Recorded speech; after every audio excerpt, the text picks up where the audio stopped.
વિદ્યાર્થી મિત્રો, ટીવાયડીએસસી ના વિદ્યાર્થી મિત્રો, પ્રાણીશાસ્ત્રની અંદર તમે FY માં જે પેપર ભણ્યા એ 400 સુધીના હતા નંબર ખ્યાલ હોય તો. હવે તમારે 5 એટલે કે સેમેસ્ટર 5 નું પેપર આવશે. એટલે 501, 502, 503, 504, 505, 506 અને ઈજી એટલે કે ફિશરીઝ આટલા પેપર તમારે સેમેસ્ટર 5 માં ભણવાના ઝૂઓલોજીના. અને ત્યારબાદ એના પછી સેમેસ્ટર 6 માં જ્યારે તમે આવશો ત્યારે 6 સુધી ચાલુ થશે. મારું જે પેપર છે તે બાયોકેમિસ્ટ્રી ફિઝિયોલોજી એટલે કે પેપર નંબર 503. એમાં જે યુનિટ કાર્બોહાઈડ્રેટ હું શરૂ કરું છું. પહેલા તો vote is the meaning of carbohydrate એટલે કે જેમાં CHO ખાસ કરીને CHO કાર્બન, હાઇડ્રોજન અને ઓક્સિજન ખૂબ મહત્વના, અને પ્રોટીન મોલેક્યુલ્સ જ્યારે આવે ત્યારે નાઇટ્રોજનના સંદર્ભે પણ આપણે એને લઈ શકીએ છીએ. હવે કાર્બોહાઈડ્રેટ ક્યાં ક્યાં હોય?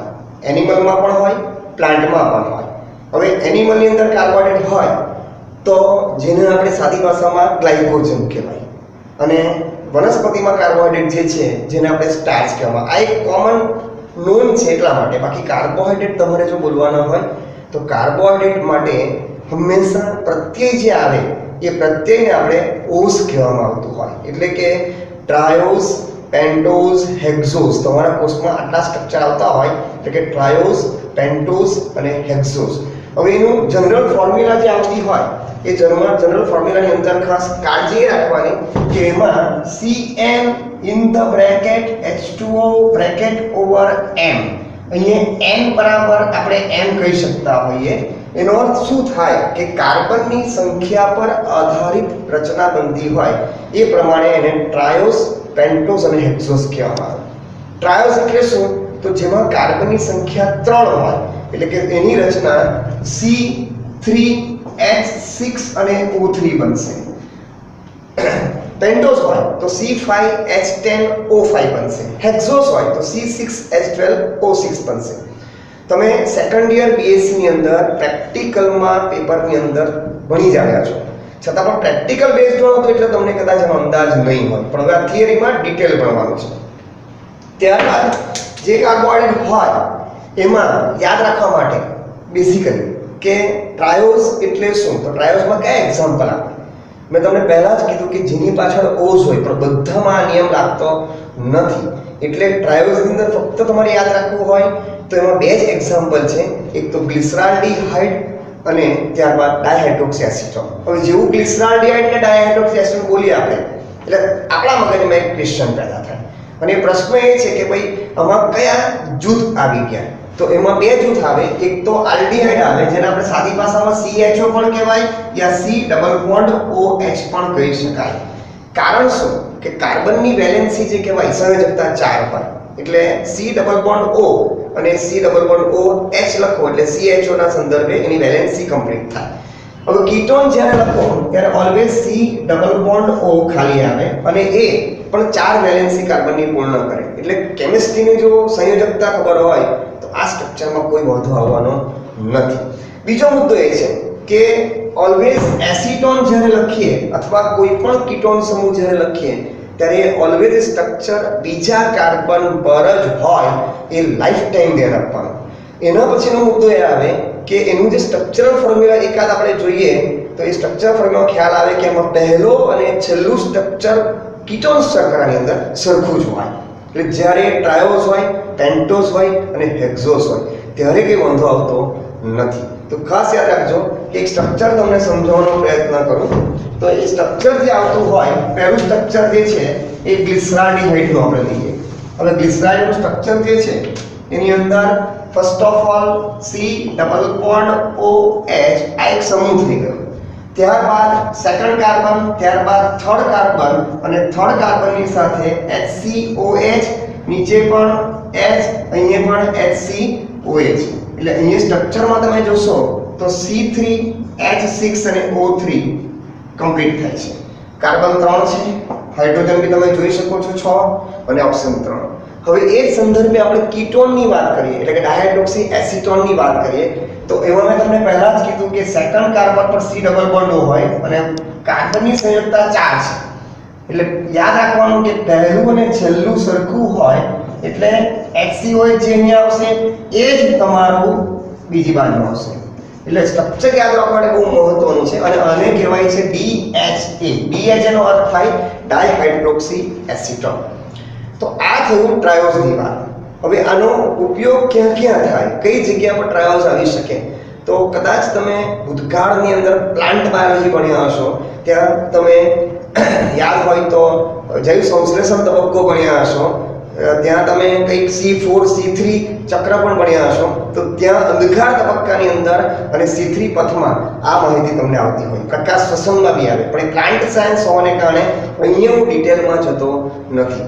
હવે ધારો કે પેન્ટોઝ શર્કરા હોય તો શું થાય? તો પેન્ટોઝ શર્કરાની અંદર આપણે 3 સ્ટ્રક્ચર લેવાના હોય. દરેક વખત આ સ્ટ્રક્ચર તમારે 5-5 વખત ઘરે કરી દેવાના. આજથી તમને જે રીતે તમે વિડિયો જોશો એ બધા સ્ટ્રક્ચર તમારે 5 વાર કરવાના રહેશે. હવે પેન્ટોઝની અંદર 3 તમારા કોર્સની અંદર આવે. પહેલું છે રિબોઝ, ડીઓક્સીરિબોઝ અને રિબ્યુલોઝ. એનાથી તમને ખબર પડશે કે રિબોઝ અને ડીઓક્સીરિબોઝમાં શું તફાવત. તો શબ્દ પરથી પણ ખ્યાલ આવી જશે કે ડીઓક્સીરિબોઝની અંદર એક ઓક્સિજનનો મોલેક્યુલ્સ ઓછો હોય અથવા તૂટેલો. ડી આગળ આવે એટલે કેમિસ્ટ્રીના સંદર્ભે આપણને બધાને જ ખ્યાલ છે કે ત્યાં તૂટવું હોય એને ડી શબ્દ આવે. Decarboxylation, deamination, dehydration, એમ ડી ઓક્સીરિબોઝ. તો એ સ્ટ્રક્ચર જે આવે છે એ C5H10 અને O5 નું આવશે. પણ આમાં ઇમ્પોર્ટન્ટ એ છે કે જ્યારે તમે ડીઓક્સીરિબોઝ લખશો ત્યારે આવશે C5H10 અને O4. This is very important, કારણ કે તમને તમારા એક્ઝામમાં પણ પૂછાય કે C5H10O4 શું છે, એનું બંધારણ આપો તો તમને ખબર હોવી જોઈએ કે તેને પેન્ટોઝ શર્કરા કહેવાય છે બીકોઝ ઓફ કાર્બન 5, પણ ઓક્સિજન એક ઓછો આવે એટલે આપણે ડીઓક્સીરિબોઝ શર્કરા કહી શકીએ. એનું સ્ટ્રક્ચરલ ફોર્મ્યુલા બહુ કોમન છે કે આલ્ડીહાઇડ સમૂહ તો લેવાનો જ હોય બંનેમાં. યાદ રાખજો કઈ રીતે લેવાશે તે. 5 કાર્બન લખી દેવાના હોય બંને બાજુ સિસ્ટમેટિક. પહેલું અને છેલ્લું આપણે આગળ કીધું એ પ્રમાણે સરખું જ હોય HCOH પ્રમાણે. અને અહીંયા HCOH HCOH HCOH. હવે આ સ્ટ્રક્ચરમાં ચેન્જ કરવાનું છે ડીઓક્સીરિબોઝમાં. એટલે અહીંયા આને આપણે ડીઓક્સી કહીએ છીએ અને અહીંયા આપણે રિબોઝ કહીએ છીએ. રિબોઝ એ શર્કરાનો ઉપયોગ આપણે RNA માં પણ કરીએ છીએ અને ડીઓક્સીરિબોઝ શર્કરાનો ઉપયોગ આપણે DNA માં પણ કરીએ છીએ. હવે એ સ્ટ્રક્ચર પાછું જોવું હોય તો બહુ જ ઈઝી છે. જે વિદ્યાર્થીને રિબોઝ લખતા આવડે એને ડીઓક્સીરિબોઝ લખવામાં કોઈ તકલીફ નથી આવવાની, કારણ કે એક ઓક્સિજન એમાંથી એને દૂર કરવાનો છે. બહુ સહેલું છે. તો અહીંયા એક ઓપ્શન દૂર થઈ ગયો આ જગ્યા ઉપર. બાકી બધું આપણે કોમન લખવાનું રહેતું હોય છે. યાદ રાખવાનું, કાર્બન ગણતા જવાનું, નહીં તો એમાં ભૂલ થવાની શક્યતા વિદ્યાર્થીઓની રહેતી હોય છે ખાસ કરીને. તો એ પણ યાદ રાખજો કે ભૂલ ન થાય. તો આ થયું ડીઓક્સીરિબોઝ અને રિબોઝ. એમાં પહેલું રિબોઝનું સ્ટ્રક્ચર આવે છે અને પછી ડીઓક્સીરિબોઝ. આ જગ્યા ઉપર ઓક્સિજનનો એક અણુ તૂટે છે એટલે C5H10O4 કહેવામાં આવતું હોય છે. હવે ઇમ્પોર્ટન્ટ એ છે કે રિબ્યુલોઝની વાત કરીએ તો રિબ્યુલોઝની અંદર સ્ટ્રક્ચર જે આવતું હોય એમાં થોડોક ચેન્જીસ આવશે. શું ચેન્જીસ આવશે તો તમને બી ખબર પડવી જોઈએ અને ખ્યાલ આવશે કે રિબ્યુલોઝની અંદર હંમેશા કીટોન ગ્રુપ હોય. હવે કીટોન ગ્રુપ એટલે આગળ કીધું એ પ્રમાણે બીજા કાર્બન પર C ડબલ બોન્ડ પહેલા જ લખી દેવાનું. હવે શર્કરા 5 કાર્બનની છે એટલે C5H10 અને O5 તો આવશે જ અને એને કહેવાય છે રિબ્યુલોઝ. તમને આગળ બી કીધું એ પ્રમાણે 5 કાર્બન આ રીતે લખી દેવાનું અને પહેલા અને છેલ્લાનું સ્ટ્રક્ચર હંમેશા સરખું આવે. આ બધી બેઝિક્સ આઈડિયા યાદ રાખવા જેવી છે.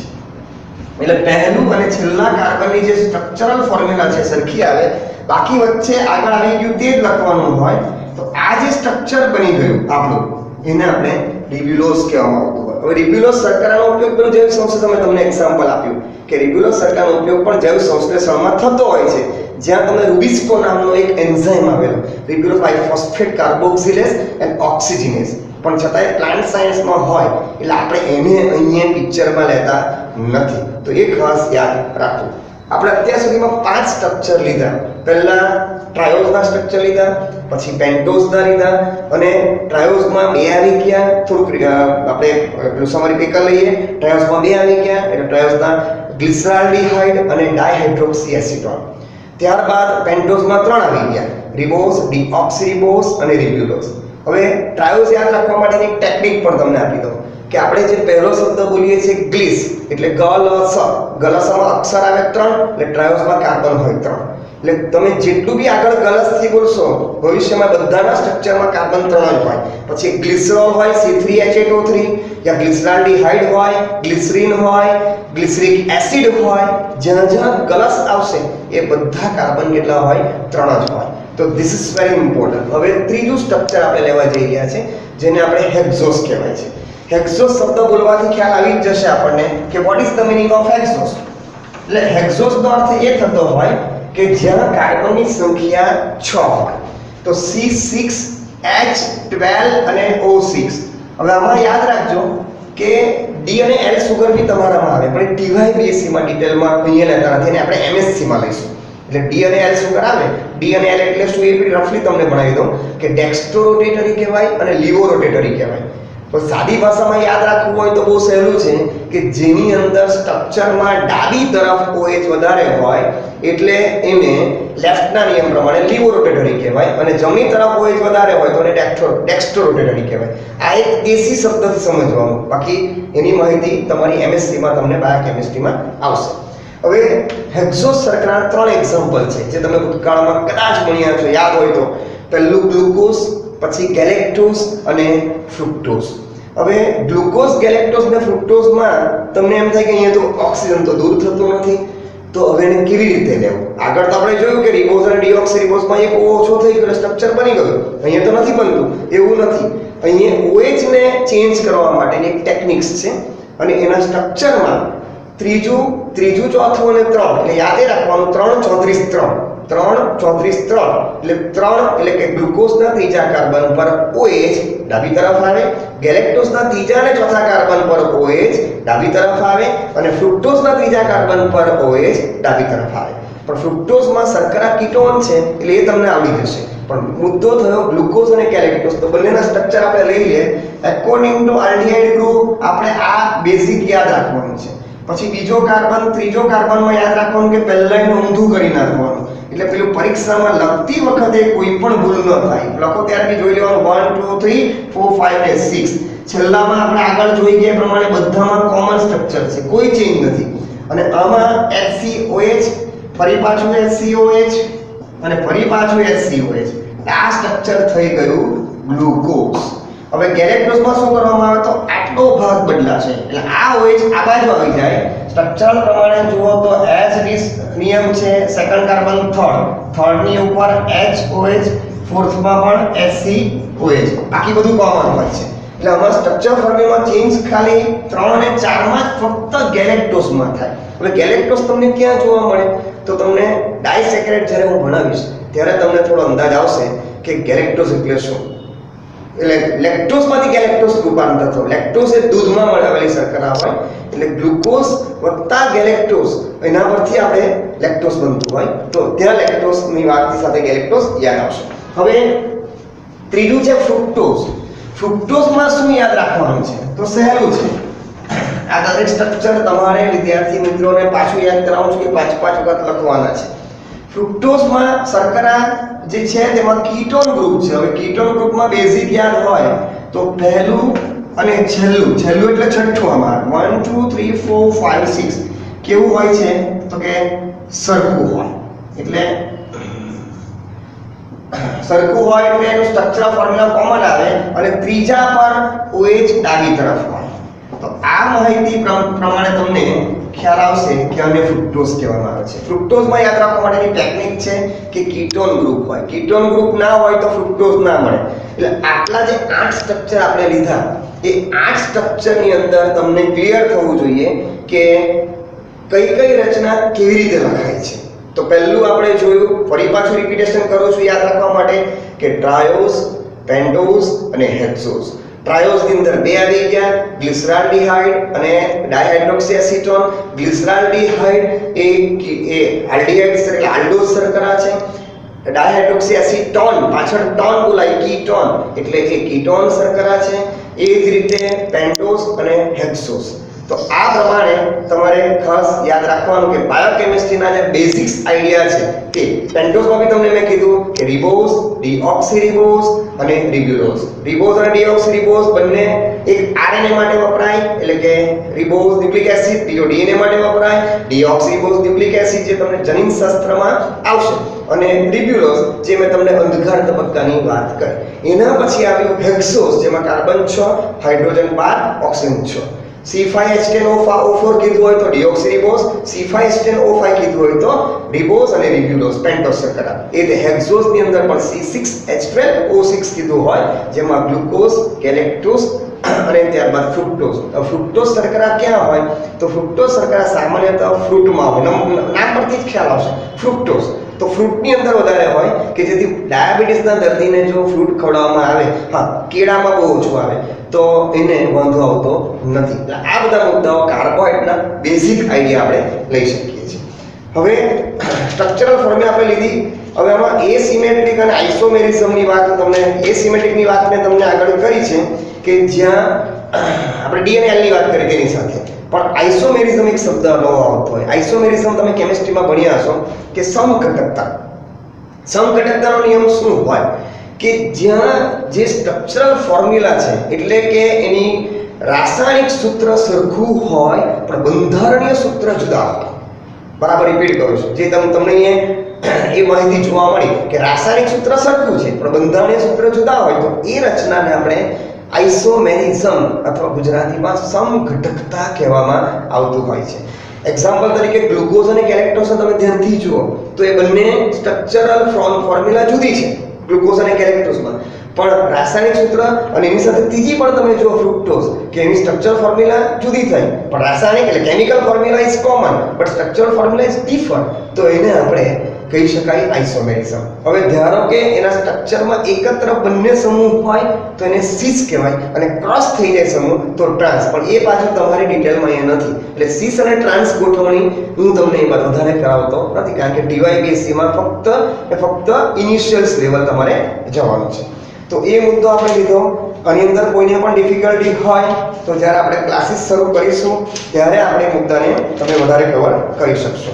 સ્ટ્રક્ચરલ ફોર્મ્યુલાને બીજી રીતે પણ બતાવી શકાય, એને બધી ફોર્મ્યુલાથી પણ બતાવી શકાય, પણ આ વેરી ઇઝી ફોર યુ કે આ જ પ્રમાણે જો તમે રાખશો તો કદાચ તમને કોઈ વાંધો આવતો નથી. એટલે સ્ટ્રક્ચરલ ફોર્મ્યુલા તમારે આ જ રીતે કરવાની, આ બધી પરફેક્ટ કરવાની અને એમાં કોઈ તકલીફ ના આવે તો કોઈ ઇશ્યુ થવાનો નથી. તો ત્યારબાદ આટલા મુદ્દાઓ તમને મેં કવર કર્યા.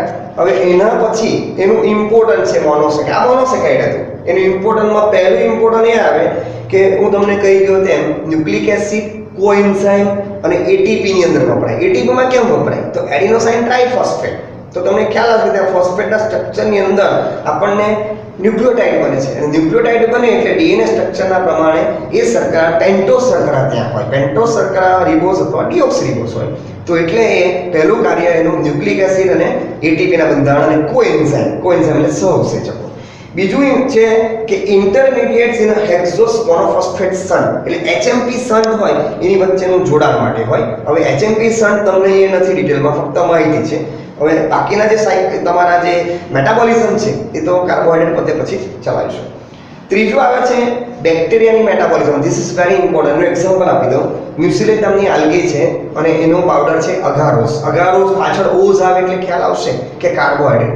એટલે બેક્ટેરિયાની અંદર બેક્ટેરિયાનો ગ્રો થાય એને પોષણ માટે પણ કાર્બોહાઈડ્રેટ એટલે મોનોસેકેરાઇડ વપરાય છે.